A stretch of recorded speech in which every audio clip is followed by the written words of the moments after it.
이 시간 함께 읽은 말씀을 통하여 나눌 말씀의 제목은 동역 함께하는 사람들입니다. 오늘 함께 읽은 본문은 골로새서의 마지막 인사말에 해당하는 부분인데요. 저는 이 마지막 인사말이 정말로 인상 깊다라는 생각을 해보게 됩니다.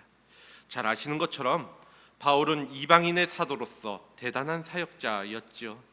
그런데 바울이 오늘 골로새서에서 마지막에 기록한 말씀을 보면 그가 행했던 그 모든 일들은 결코 그가 대단해서 또 그가 혼자로서 수고했어 이뤄냈던 일들이 아니었음을 이야기하고 있기 때문입니다. 특별히 오늘 말씀을 보면 11명의 이름들과 또 몇몇 교회의 이름들, 오늘 말씀 이후의 말씀까지를 쭉 살펴보면 11명의 이름과 또 몇몇 교회의 이름들이 열거되어져 있는데요. 바울은 이들의 이름을 기록하면서 함께라는 단어를 사용하고 있음을 확인할 수 있습니다. 7절에 함께 종이 된 자, 9절에 함께 보내노니, 10절에 함께 갇힌, 11절에 함께 역사하는 자들이 바로 그것입니다. 이 말씀을 보며 오늘 여러분들에게 함께한다라는 말의 의미가 무엇인지, 그리고 이 함께라는 단어가 주는 무게가 무엇인지 어떠한지에 대해서 질문 드려 봅니다. 즉 우리가 하나님의 일을 함께함에 있어서 교회로서 함께하고 있는가, 우리가 함께 일하고 있는가 하는 것이지요. 이는 곧 일방적으로 누군가는 주고 누군가는 받는 관계가 아니라 우리 모두가 서로가 서로의 동역의 관계 가운데 있는 것인가를 질문해 보자라는 것입니다. 그러한 의미에서 오늘 말씀 가운데 바울과 함께했던 사람들을 우리가 함께 살펴보면서 상대적으로 잘 알려지지는 않았지만 이들의 모습을 통해서 우리가 서로에게 이러한 동역자 되기를 원한다라는, 또 신앙생활을 혼자 하는 것이 아니라 함께해야 함을 함께 나누고 또 살펴볼 수 있기를 원합니다. 먼저 바울과 함께하는 자로 소개되어져 있는 인물은 두기고인데요. 본문 7절 말씀입니다. 두기고가 내 사정을 다 너희에게 알려주리니 그는 사랑받는 형제요 신실한 일꾼이요 주 안에서 함께 종이 된 자니라. 바울은 두기고를 사랑받는 형제요 신실한 일꾼이요 주 안에서 함께 종이 된 자라고 소개하고 있습니다. 이 중에 한 가지만 불려도 어떻게 보면 영광스러운 이름인데 세 가지로 설명되어져 있다라는 것이지요. 바울은 자신이 골로새 교회를 향하여 쓴 골로새서를 두기고에게 맡기고 있지요. 요즘도 정치권에서 중요한 외교 편지를 전달하는 그 일을 위하여 특사를 파견하기도 하죠. 그 특사의 역할은 단순히 편지를 전달하는 것에 있는 것이 있지 않습니다. 편지를 보내는 사람의 마음을 온전히 대신해 줄 수 있는 사람이 바로 그러한 역할을 하는 사람이라는 것입니다. 바울에게 두기고가 바로 그러한 인물이었습니다. 바울은 오늘 본문 그리고 에베소서와 디모데후서, 디도서에서 두기고에 대해서 이야기를 하는데 그럴 때마다 그를 가리켜서 내 사정을 다 너희에게 알려줄 수 있는 인물이라고, 또 바울이 친히 보내는 사람이라고 설명하였습니다. 그러니까 바울의 지금의 사정들을, 그리고 현재의 사정들을 누구보다도 잘 알고 있는 사람이 두기고인 것이고, 또한 바울이 자신을 대신해서 보낼 만큼, 그리고 그가 쓴 편지를 친히 전달하도록 그만큼 믿을 만한 사람이 바로 두기고였다라는 것이지요. 이 사실에 대해서 다른 성경에서 에베소서 6장 21절은 이렇게 기록하고 있습니다. 나의 사정 곧 내가 무엇을 하는지 너희에게도 알리려고 하노니 사랑을 받은 형제요 주 안에서 진실한 일꾼인 두기고가 이 모든 일을 너희에게 알리리라. 이렇게 두기고는 바울을 대신하여 에베소로 보내진 인물. 또 디도서 3장 12절 말씀을 보면 내가 아데마나 두기고를 내게 보내리니 그때에 네가 급히 니고볼리로 내게 오라. 내가 거기서 겨울을 지내기로 작정하였노라 라고 기록하고 있습니다. 그레데 섬에서 사역하고 있는 디도를 오라고 하면서 그 자리에 두기고를 보내고 있는 것이죠. 그 빈자리를 두기고로 채우고 있는 모습.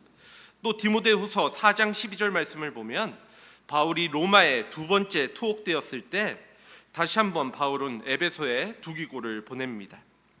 바울은 곁에 있던 많은 사람들 중에 특별히 두기고를 택하여 보냈는데, 이렇게 두기고를 보내는 목적에 대하여 오늘 본문 8절의 말씀은 이렇게 기록하고 있습니다. 내가 그를 특별히 너희에게 보내는 것은 너희로 우리 사정을 알게 하고 너희 마음을 위로하게 하려 함이라. 두기고를 보내고자 하는 그 특별한 목적에 대하여 바울은 두 가지로 이야기하고 있는데요. 그것은 첫째로 우리의 사정을 알게 하고, 두 번째로는 그들의 마음을 위로하기 위한다라는 것이지요. 당시 바울은 복음을 전하기 위해 힘을 다해 수고하는 가운데 옥에 갇혀 있었던 상황이었지만, 그럼에도 불구하고 낭망하지 않고 힘을 다해 싸우고 있는 중이었습니다. 자유로운 사람이 아니라 어떤 면에서는 감옥에 갇혀서 그 자유를 박탈당한 사람이, 그래서 충분히 어려운 상황에 놓인 사람이 골로새 성도들을 위로하고자 한다라는 것이 어떻게 보면 놀라운 이야기이지요. 빌립보서에서도 확인할 수 있지만 복음은 사람에 의해서 매여 있는 것이 아님을 알 수 있습니다. 복음은 복음을 전하는 사람을 가두었다라고 해서 증거되어지지 않는 것이 아니라는 것입니다. 즉, 복음을 전하는 바울은 가둘 수 있을지 몰라도, 그 사람 자체를 가둘 수 있을지 몰라도 그 속에서도 그 복음을 증거하는 역사가 있다라고 성경은 분명하게 말씀하고 있다라는 것이죠. 왜냐하면 복음의 주체는 사람이 아니라 결코 가둘 수 없는 하나님이 바로 그 복음의 주체이시기 때문입니다. 우리가 복음을 이야기하고 있지만 복음만이 아닙니다. 복음이 주는 오늘 말씀에 이야기하는 위로 역시도 마찬가지이지요. 어떤 면에서 바울 자신은 갇혀 있을지 몰라도 하나님의 섭리로 말미암은 복음의 증거와 그 위로는 결코 막을 수 있는 것이 아니라는 것입니다. 그렇게 이런 바울의 상황을 아는 것이 골로새 성도들에게 위로가 될 수 있다라는 것이지요. 골로새서 서두에서 말씀드렸던 것처럼 당시 골로새 지역은 대지진이 일어난 이후에 또 경제적으로 어려움과 또 이단들과 거짓 교사들의 침투로 인해서 영적으로 또 여러 상황적으로 어려움을 겪고 있었던 상황이었는데요. 이러한 상황을 이해하고 보면 골로새 성도들을 향한 갇혀 있었던 바울의 복음을 따르는 수고와 열정은 그들의 정신을 번쩍 들게 만들었을 것입니다. 왜냐하면 자신들도 힘을 다해서 이 싸움을 함께 싸워야 한다라는 마음을 가지게 했을 것이기 때문이죠. 자신들 그것만 어려운 것이 아니라 바울 역시도 이 어려운 가운데서 복음을 전하기 위해서 이렇게 일하고 있는데 우리도 가만히 있을 수 있는가 하는 마음 갖기에 만든다라는 것이죠.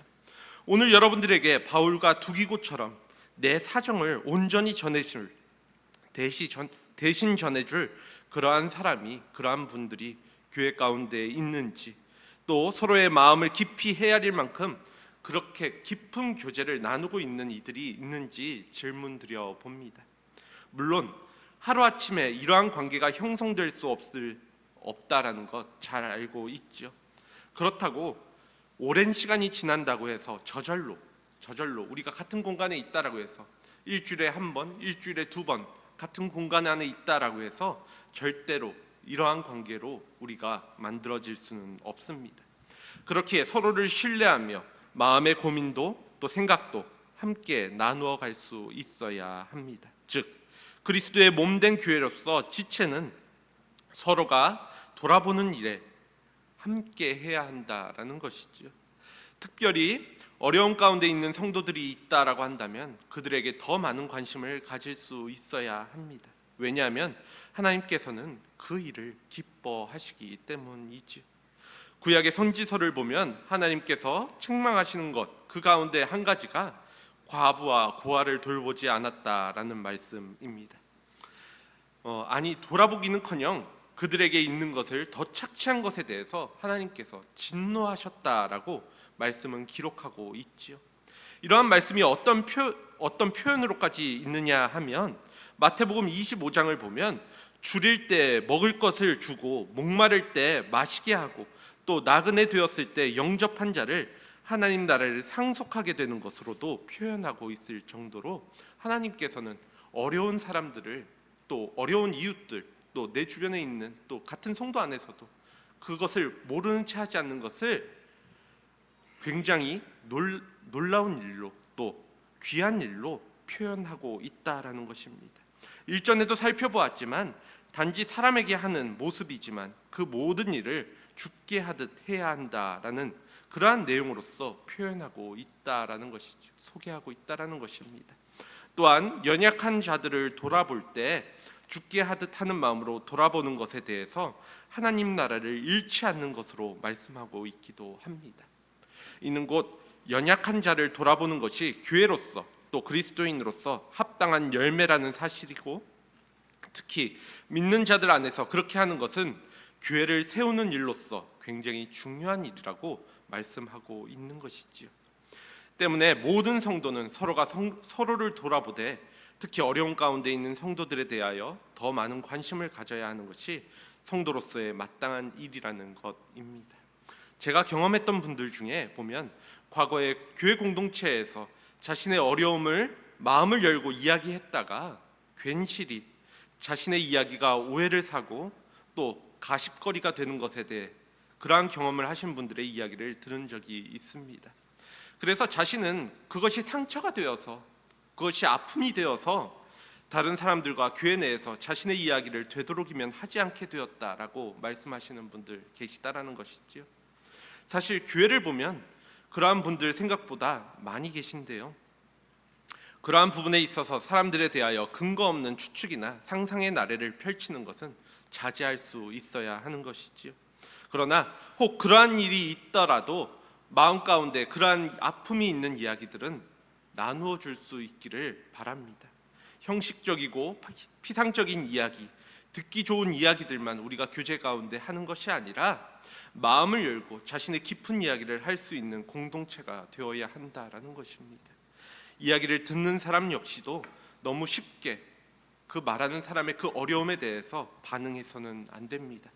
이렇게 하세요, 또 저렇게 하세요 하면서 답을 주려고 하지 마시기 바란다라는 것이죠. 대신 주님 주신 마음으로 함께 그 아픔에 대해서 공감하고 아파하고 기도해 주시기를 바랍니다.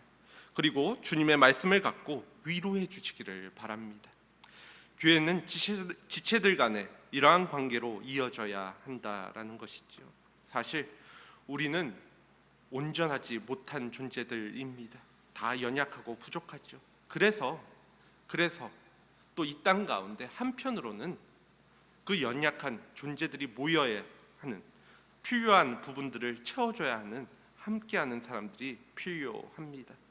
힘들 때 마음을 나눌 수 있는 지체, 서로의 사정을 알게 되므로 하나님의 위로를 얻게 되는 그러한 관계를 맺어가는 성도님들이 다 되어지기를 간구합니다.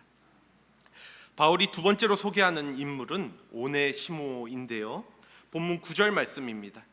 신실하고 사랑을 받는 형제 오네시모를 함께 보내노니 그는 너희에게서 온 사람이라 그들이 여기 일을 다 너희에게 알려주리라. 바울은 두기고와 함께 보내온 오네시모에 대하여 너희에게서 온 사람이라고 이야기하고 있습니다. 즉 오네시모라는 인물은 골로새 사람이었다라는 것이죠. 오네시모가 바울이 로마의 감옥에서 갇혀 있었던 상황에서 함께 있다가 어떻게 다시 골로새에 보내졌는가에 대하여 바울은 여기에서 일어난 일을 너희의 골로새 성도들에게 알려주기 위해서라고 이야기하고 있습니다. 그 일은 마치 하나의 드라마와 같은 일이었는데요. 당시 바울에 의해 복음을 들었고 지금은 골로새 교회에서 중요한 역할을 하고 있었던 사람이 빌레몬이라는 인물이었는데, 오늘 소개하고 있는 오네시모는 이 빌레몬의 집에 거하였던 종이었습니다. 그런데 오네시모는 주인 빌레몬의 물건을 훔쳐서 도망을 갔던 인물이기도 하지요. 당시 로마 사회에서 종이 도망간다라는 것은 커다란 죄였고 도망한 종을 숨기거나 또 재워줘도 함께 벌을 받을 만한 그러한 죄 가운데 있었던 인물입니다. 그런데 이 오네시모가 로마에 왔다가 다른 일로 옥에 갇히게 되었고 그 옥 중에서 바울을 만나 회개하고 그리스도인이 된 것입니다. 이 사실을 빌레몬서 1장 10절에서 12절 말씀은 이렇게 기록하고 있습니다. 갇힌 중에 낳은 아들 오네시모를 위하여 내게 간구하노라. 그가 전에는 내게 무익하였으나 빌레몬에게 무익하였으나 이제는 나와 내게 유익함으로 내게 그를 돌려보내노니 그는 내 신복이라. 오네시모란 인물의 그 이름의 뜻은 유익한 자라는 뜻인데요. 그런데 그러한 이름값도 못하고 무익한 자가 되어서 도망치는 그러한 존재가 되었지만 복음으로 거듭나 이제는 유익한 자가 되었습니다. 바울은 심지어 오네시모를 내 신복이라고, 내 심장이라고 이야기하고 있습니다. 즉 바울의 신복이라고 할 만큼 바울이 신뢰하는 그 아들과 같은 존재가 되었다라는 것이죠. 왜냐하면 오네시모가 바울의 사명인 복음을 위하여 함께하는 신실한 그러한 일꾼이 되어 주었기 때문입니다. 그래서 바울은 본문 9절에서 오네시모를 가리켜서 신실하고 사랑받는 형제라고 부르고 있는 것이죠. 아마도 두기고가 골로새 교회까지 오네시모와 함께 동행하여 오네시모가 얼마나 변화되었는지를 확증했을 것이고, 배신자에서 그렇게 도둑이었던 그가 예수님께 사랑받는 신실한 복음의 일꾼이 되었다라는 사실을 증거했을 것입니다. 그런데 한편으로 빌레몬에게 다시 돌아가는 오네시모의 마음은 어떠했을까요? 만약 빌레몬이 오네시모를 용서하지 않는다라고 한다면 오네시모는 그 자리에서 목숨을 잃을 수도 있었을 것입니다. 그럼에도 불구하고 이 모든 사실을 알고도 바울이 오네시모를 빌레몬에게 보내는 이유는 바로 진정한 용서를 경험하도록 하기 위함이었습니다. 우리가 이 대목에서 바라보아야 할 것이 우선 하나님이 용서하셨다라는 이유로 사람에게 용서를 구하는 것을 생략해서는 안 된다라는 것입니다. 사실 바울 역시도 지금 이렇게 하나님께 쓰임받는 일꾼이 된 것은 원래 그 예루살렘의 교회가 용서하였기 때문에, 바울을 용서해 주었기 때문이지요. 바울이 어떤 사람이었는지 여러분들 잘 알고 계실 것입니다. 그는 예루살렘 교회를 누구보다도 핍박하였고 또 흩어지게 했고, 흩어진 자들을 찾아다니면서 결박하며 또 예루살렘에 끌고 와서 벌을 주던 자였습니다. 그러다가 다메섹 도상에서 예수님을 만나 회심하고 3년을 지냈던 인물이죠. 그리고 다메섹의 유대인들이 바울을 죽이라고 하자 광주리를 통해서 성 밖으로 도망친 바울은 바로 예루살렘으로 다시 돌아갑니다. 하지만 예루살렘은 다메섹보다 더 위험한 곳이었죠. 바울은 유대인들에게는 변절자요, 예루살렘 교회 성도들에게는 박해자였기 때문이죠. 양측에서 곤란한 상황을 겪었던 것이 바로 바울입니다. 그럼에도 불구하고 그가 예루살렘으로 향한 이유는 자신의 과거의 잘못에 대해서 용서를 구하기 위함이었습니다. 바울 역시도 예루살렘 교회의 용서를 받았기 때문에 이방인의 사도로서 섬길 수 있게 되어진 것이죠. 자신과 같은 용서를 경험하도록 하기 위해서 오네시모를 두기고와 함께 다시 골로새로 보내게 된 것입니다. 이렇게 오네시모도 무거운 마음으로 빌레몬에게 용서를 구하기 위해 골로새로 향합니다. 그런데 바울은 빌레몬에게 이렇게 요청을 하고 있습니다. 빌레몬서 1장 15절에서 16절 말씀인데요. 아마 그가 잠시 떠나게 된 것은 너로 하여금 그를 영원히 두게 함이니 이후로는 종과 같이 대하지 아니하고 종 이상으로 곧 사랑받는 형제로 둘 자라. 내게 특별히 그러하거든 하물며 육신과 주 안에서 상관된 내 길이야. 너에게 손해를 입히고 잠시 떠난 것은 결과적으로 영원한 하나님의 자녀가 되게 하기 위한 하나님의 섭리였다라는 것을 이야기하고 있는 것이죠. 그러니 용서받은 종이 아니라 앞으로는 그를 종 이상으로 사랑받는 형제로서 그를 대하기를 요청하고 있는 것입니다. 이것은 노예제도가 있었던 당시 상황으로 볼 때 파격적인 요청인데요. 종이 아니라 할지라도 내게 손해를 입힌 자를, 피해를 입힌 자를 용서하는 것은 힘든 일입니다. 더군다나 나를 배신한 사람을 사랑받는 형제로 내 곁에 가까이 둔다라는 것은 더더군다나 어려운 일이죠. 그러나 복음은 우리에게 이렇게 어려운 일을 가능하도록 만듭니다. 왜냐하면 우리가 먼저 그리스도 안에서 이러한 파격적인 용서와 파격적인 사랑을 받은 존재들이기 때문입니다. 사실 많은 분들이 하나님께 용서받기는 기뻐하면서 그리고 또 그것을 받는 것이 당연한 것이라고 생각을 하면서 다른 사람들을 용서하는 것, 또 다른 사람들을 사랑하는 것에 대해서는 굉장히 인색한 경향들이 있습니다. 하나님과의 관계는 회복되고자 하지만 다른 이들과의 관계에서 회복이 있기를 원하지는 않죠. 그런데 그것은 하나님의 용서를 잘 모르기 때문에 일어나는 일입니다. 원래는 가까운 관계에서 더 잘못된 것을 하고 더 상처를 주는 것이 우리의 모습이지요. 하지만 그 자가 용서를 구한다면 우리가 회개하고 주님 앞에 나올 때 주님께서 나를 받아주신 것처럼 그 자가 용서를 구한다라고 한다면 우리 역시도 그러한 사람을 받아주고 용서함으로 관계의 회복이 일어나야 한다라는 것이 말씀 가운데 있는 진리입니다. 그렇게 교회 공동체로서 형제 자매로 한 몸으로 빚어져 가야 한다라는 것이지요. 바울이 세 번째로 소개하는 인물들은 자신과 함께 갇힌 자들인데요. 그 이름들이 아리스다고, 마가, 그리고 유스도입니다. 본문 10절, 11절 말씀입니다. 나와 함께 갇힌 아리스다고와 바나바의 생질 마가와 이 마가에 대하여 너희가 명을 받았음에 그가 이르거든 영접하라. 유스도라 하는 예수도 너희에게 문안하느니라. 그들은 할례파이나 그들만이 하나님의 나라를 위하여 함께 역사하는 자들이니 이러한 사람들이 나의 위로가 되었느니라. 바울은 아리스다고, 마가, 그리고 유스도 이렇게 세 사람을 이름을 소개하면서 그들이 너희에게 문안한다라고 이야기합니다. 이들에 대하여 살펴보면 먼저 아리스다고는 사도행전 19장에 처음 등장한 인물인데요. 당시 에베소에서 바울의 복음 사역으로 인하여 아뎀이라는 그 지역의 신을 명예가 실추되자 그 지역에 있었던 신의 명예가 실추되니까 아데미 신상이 팔리지 않게 되어지고 이로 인해서 그 지역에 폭동이 일어나는 사건이 있었습니다. 그런데 바울은 잡지 못하고 바울과 함께 있었던 자라는 이유로 잡혀 죽을 뻔했던 인물이 바로 아리스다고이죠.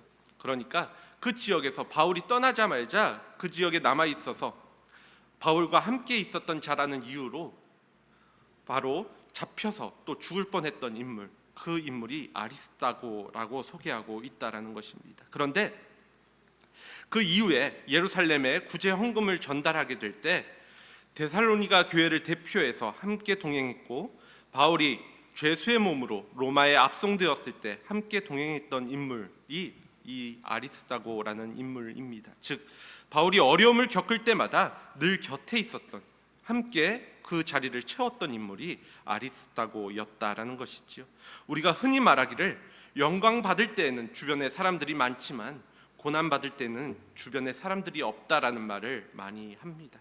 그런데 아리스다고는 바울이 고난 받을 때 늘 그 곁을 지켰던 사람입니다.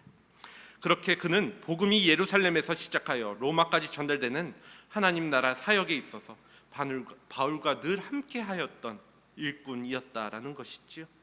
그 다음 소개되는 인물이 마가인데요. 이 사람은 바나바의 생질, 즉 바나바의 조카로 유명한 인물입니다. 우리에게 마가복음을 기록한 마가 요한으로 더 잘 알려진 인물이지요. 그는 안디옥 교회가 바울과 바나바를 하나님 나라의 사역을 위해 파송할 때에 그들과 함께했던 초창기 멤버이기도 하였습니다. 하지만 사역자로서 그는 좋지 않은 인상을 남기기도 하였던 인물인데요. 사도행전 12장 25절을 보면 그는 바울과 바나바가 1차 전도 여행을 할 때 중도에 힘이 들어서 낙오했던 인물이기도 하죠.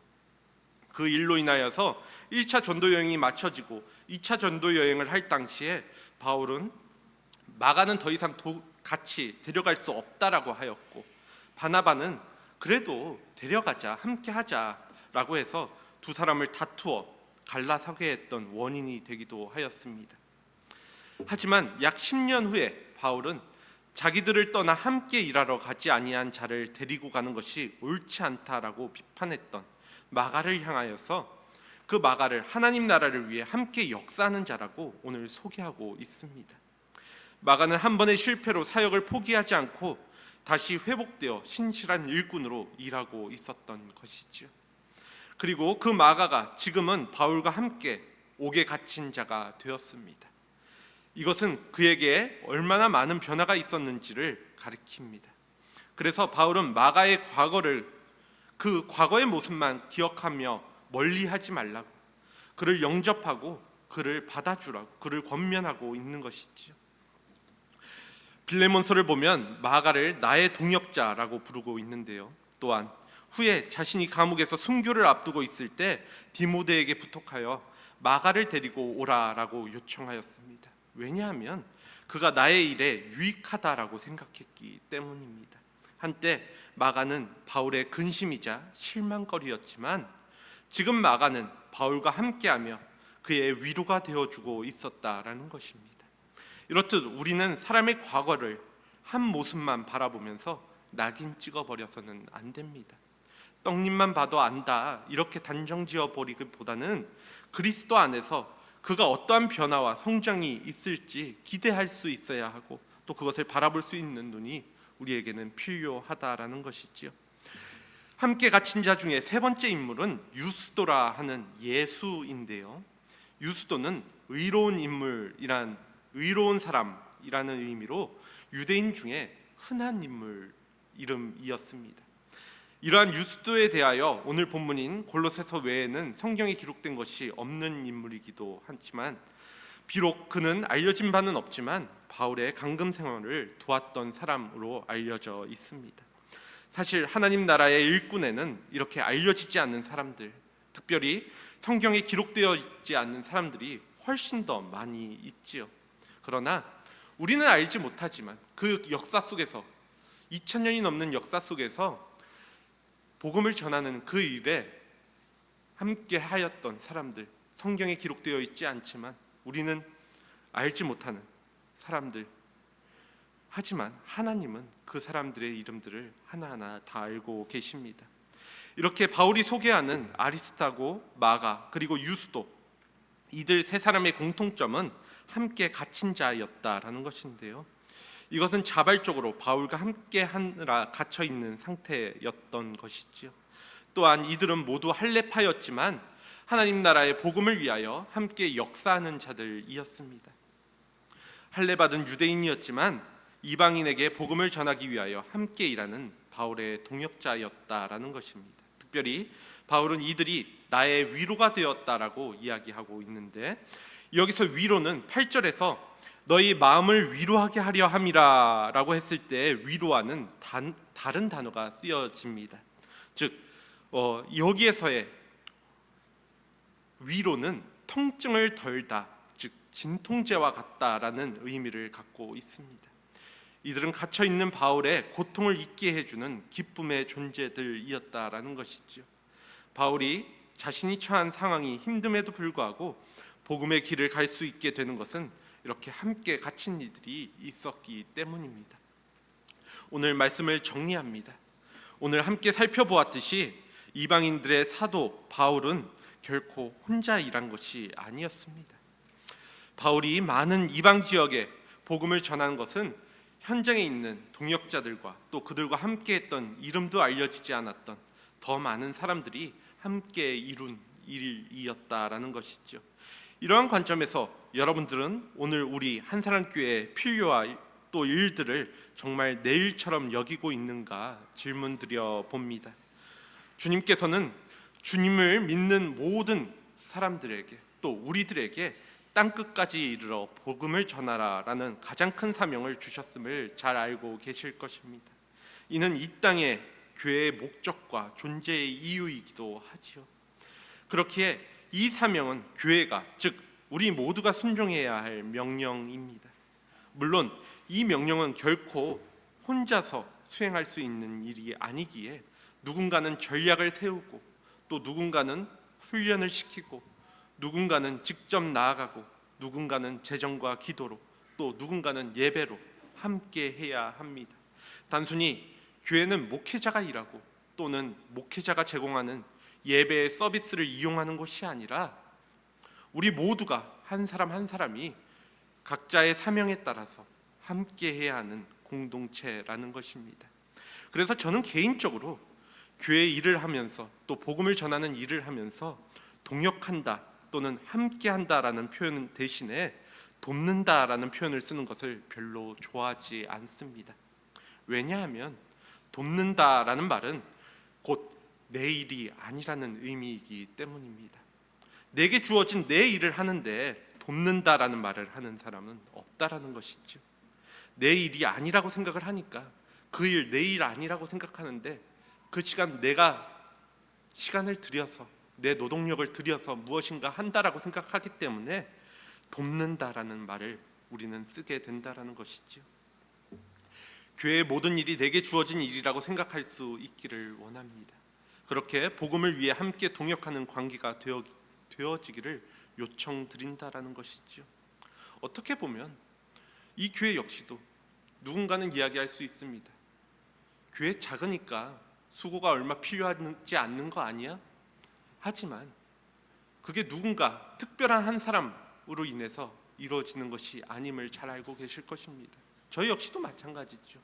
제가 부족하니까 그 부분에 부족한 부분들을 여러분들께서 채워주시는 것이고 또 여러분들의 부족한 부분을 또 제가 채워줄 수 있는 것이고 사람 수의 많고 적음의 문제가 아니라 이렇게 함께 동역할 수 있는 것이 또 함께 할 수 있는 분들이 있다는 것이 서로에게 축복임을 고백할 수 있기를 원합니다. 그렇기에 오늘 말씀에 기록된 여러 관계가 우리 교회 안에서도 이루어지길 소망하는 것이죠. 서로에게 두기고처럼 어디를 보내더라도 나를 대신할 만큼 신뢰의 관계를 세워져 가기를, 또 오네시모처럼 용서를 구하고 빌레몬처럼 용서할 수 있는 관계, 더욱 사랑하는 형제 자매가 되어지기를 요청드립니다. 그리고 오해받고 힘들고 어려울 때 묵묵히 곁에서 함께 기도할 수 있는 그러한 진통제 같은 또 위로할 수 있는 동역자 되어주시기를 요청드립니다. 단순히 교회에 나오는 사람이 많아지는 것이 아니라 이렇게 함께하는 사람들, 동역하는 사람들이 많아질 때 교회는 견고하며 흔들리지 않고 또 우리에게 주어진 주님의 복음을 온전히 전하는 역할을 잘 감당할 수 있게 될 것입니다. 우리 모두가 한 사람도 빠짐없이 주님 안에서 함께 동역자로서 한 사람 교회를 이러한 교회로 세워가기를 간절히 소원합니다. 함께 기도하도록 하겠습니다.